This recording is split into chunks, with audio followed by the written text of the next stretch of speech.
Sapat po ang mga example sa Bible na bagamat tayo espiritual, pero huwag natin kakalimutan nakatira tayo sa lupang katawan na ito na kailangan pakainin, kailangan bigyan ng gamot, kailangan takpan ng kumot kung maginao, magkaroon ng jacket, magkaroon ng payong, kailangan magbayad ka ng kuryente, ng tubig, at kung ano-ano pa.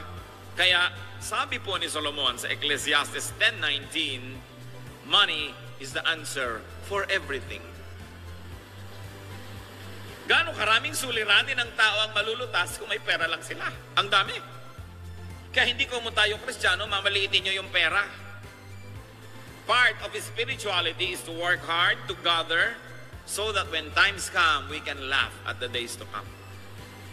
We should make it a goal to be able to laugh at financial problems to come. Dahil handa ka. Hindi yung kung kailan ka mamamatay, itutumba mo na lang yung bangkay mo sa iyong mga kamag-anak, bahala na sila. Hindi kung pag nagkasakit ka, ihihiga mo na lang yung katawan mo doon, bahala na rin yung mga tao.